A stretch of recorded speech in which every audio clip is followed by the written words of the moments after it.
The given problem is NCERT exercise 1.4 question number 2।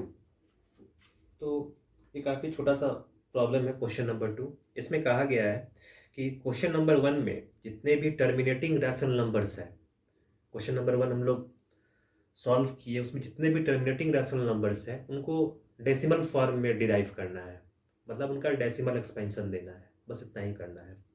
तो first option जो था 13/3125 ये टर्मिनेटिंग था, तो उसको सॉल्व करेंगे। जितने भी टर्मिनेटिंग है बस उन्हीं को सॉल्व करना है।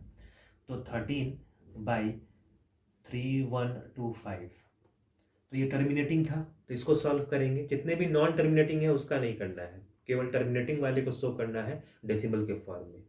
तो 3125 से 13 को डिवाइड करना है, तो इस तरह से सॉल्व करेंगे। 3125 लॉन्ग प्रोसेस डिवीजन का 13, तो 0.0 देंगे, again 0 0 and finally one more 0 0। 4 times 12500 12500। साथ साथ कैलकुलेटर की हेल्प से भी किया जा सकता है अभी रफ वर्क के लिए। तो 500, एक और 0 यहाँ लगाएंगे डिवाइड करने के लिए, तो 1 टाइम 3125। इसको सॉल्व कर लेंगे, यहाँ माइनस साइन, तो ये 1875 आता है। 1875 1875 यहाँ 0 करेंगे तो 6 टाइम्स में 18750, ये कैंसिल आउट हो गया। तो हम लोग देख पा रहे हैं कि 13/3125 को क्या कहे थे, टर्मिनेटिंग। टर्मिनेटिंग का मतलब क्या है कि डिवीजन प्रोसेस कहीं ना कहीं जाकर रुक जाएगा। तो 6 के बाद अब कोई अंक नहीं है क्योंकि अभी ये कैंसिल आउट हो गया। तो 13/3125 का डेसिमल फॉर्म क्या होगा, 0.00416। तो ये इसका आंसर हुआ, सॉल्यूशन हुआ, जो हम लोग को पूछा जा रहा है क्वेश्चन नंबर 2 में कि इसका डेसिमल फॉर्म दीजिए। तो डेसिमल फॉर्म ये हुआ। अब एक और कॉन्सेप्ट यहाँ पे सीख सकते हैं।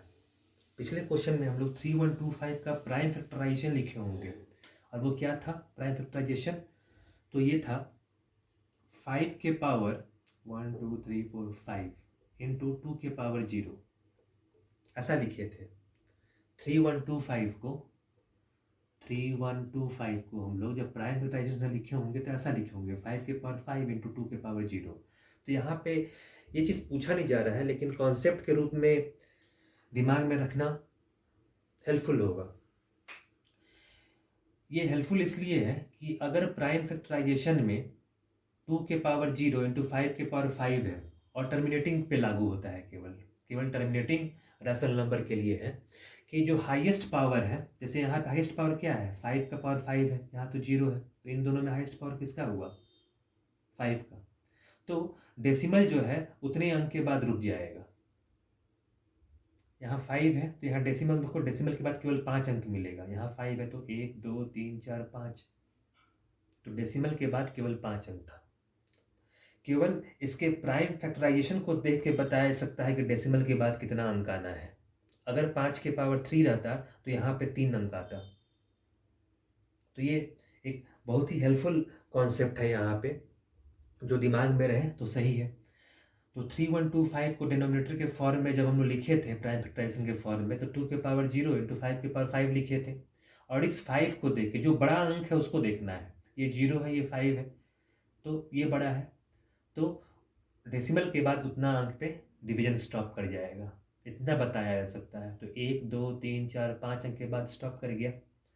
तो एक इन्फॉर्मेशन ये मिला, तो इसको याद रखेंगे हम लोग। अब आते हैं क्वेश्चन नंबर 2 पे। जो नेक्स्ट टर्मिनेटिंग है वो है 17/8। जो नेक्स्ट टर्मिनेटिंग है वो है 17/8, जो हम लोग सॉल्व किए थे। तो यहाँ डिवाइड करना होगा 17 को,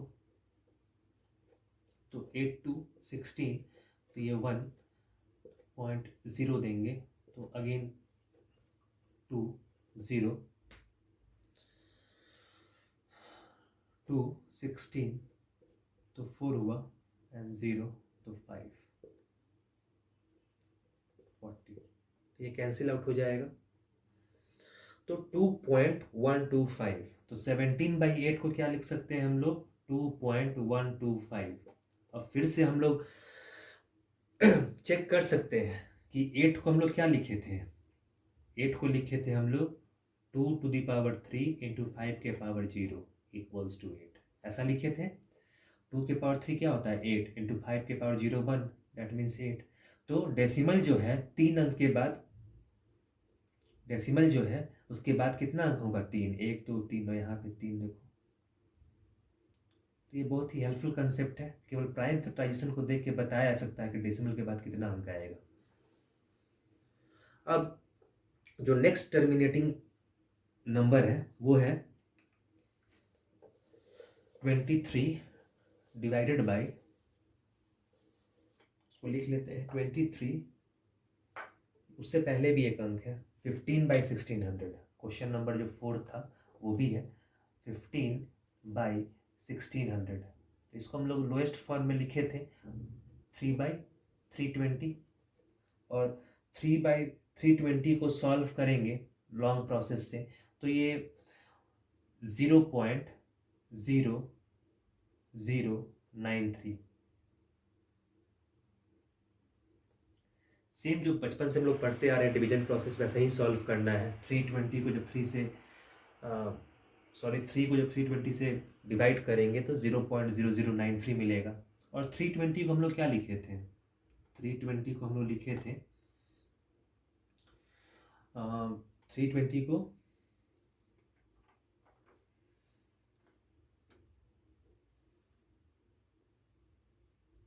2⁶ इंटू 5⁻1, 2⁶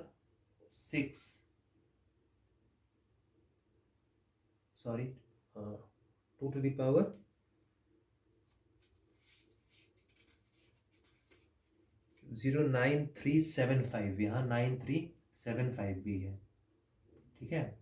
1 2 3 4 5 6, ठीक है, आपसे ठीक है, इंटू 5⁻1, तो 2⁶ इंटू 5⁻1 है। तो अब देख के बता सकते हैं हम लोग कि जो डेनोमिनेटर है उसको जब प्राइम फैक्टराइजेशन किए हम लोग तो कितना मिला था 2⁶ इंटू 5⁻1। तो डेसिमल के बाद कितना अंक होना चाहिए, 6 अंक, तो 1 2 3 4 5 6, तो बिल्कुल सही है।